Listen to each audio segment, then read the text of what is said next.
pagi anak-anak. Bagaimana kabar kalian hari ini? Sehat-sehat semua bukan? Nah, hari ini kita akan belajar mengenai struktur dan fungsi bagian pada tumbuhan. Yang pertama, ada akar. Bagian-bagian akar itu terdiri atas akar utama, cabang akar, dan rambut akar. Akar utama adalah akar yang cukup besar, berbentuk mengerucut dan tumbuh lurus pada tanah. Pada akar utama tumbuh cabang akar dan rambut akar. Nah, jenis akar ini ada dua macam, yaitu akar tunggang dan akar serabut. Akar tunggang terdiri atas satu akar induk berukuran cukup besar.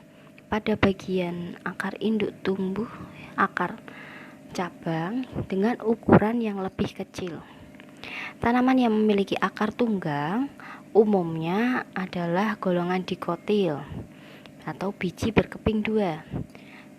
Contohnya yaitu pada pohon mangga, pohon rambutan, dan pohon jambu.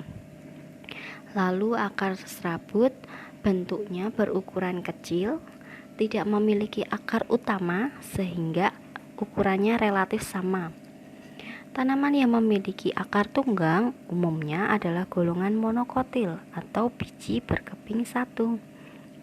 Contohnya yaitu pada tanaman padi, bawang merah, pisang, jahe, dan juga jagung. Nah, fungsi akar sendiri itu apa? Fungsi akar yaitu memperkokoh berdirinya tumbuhan, menyerap air dan mineral dari dalam tanah, tempat menyimpan cadangan makanan untuk beberapa jenis tanaman tertentu, yaitu contohnya pada singkong. Lalu batang. Apa itu batang? Batang adalah bagian tanaman yang berada di atas permukaan tanah atau media tanam dan menempel pada akar. Bagian batang yaitu tersusun dari beberapa lapisan tanaman berkayu. Lapisan yang pertama itu disebut pembuluh tapis.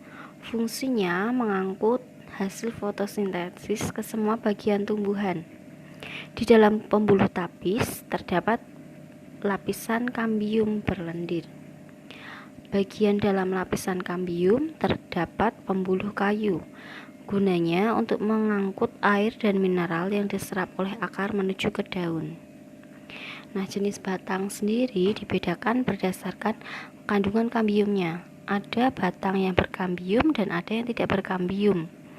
Batang berkambium contohnya pada pohon apel dan durian. Sedangkan batang tidak berkambium contohnya pada pohon pisang.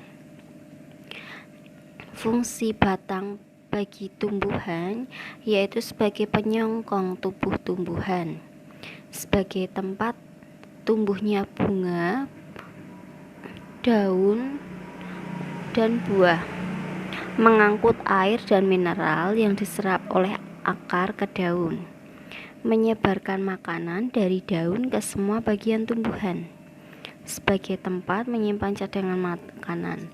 Ini contohnya pada pohon tebu. Lalu ada daun. Apa itu daun? Daun adalah bagian dari tanaman yang tumbuh dari ranting. Nah, bagian-bagian daun ini terdiri dari helai daun, tulang daun, pelepah, dan tangkai daun. Contoh daun yang lengkap itu adalah daun murbei dan daun pisang. Sedangkan daun yang tidak lengkap itu hanya memiliki tangkai daun dan helai daun saja. Contohnya ada pada daun mangga. Daun dibedakan berdasarkan bentuk tulang daunnya, yaitu ada daun bertulang menyirip, sejajar, menjari, dan melengkung. Daun yang memiliki tulang daun sejajar atau sejajar itu contohnya yaitu daun jagung. Daun yang memiliki tulang daun menyirip contohnya daun jambu. Daun yang memiliki tulang daun menjari, contohnya daun pepaya. Daun yang memiliki tulang daun melengkung, contohnya adalah daun sirih. Fungsi daun. Fungsi daun itu adalah sebagai tempat membuat makanan atau proses terjadinya fotosintesis, tempat penguapan air, alat pernafasan pada tumbuhan, serta alat perkembangbiakan bagi tumbuhan tertentu. Nah, sekian pembelajaran kita hari ini. Bu Tasya sudah memberikan latihan pada kalian. Jangan lupa latihannya untuk dikerjakan. Tetap semangat, tetap jaga kesehatan selalu. Tuhan memberkati. Dadah.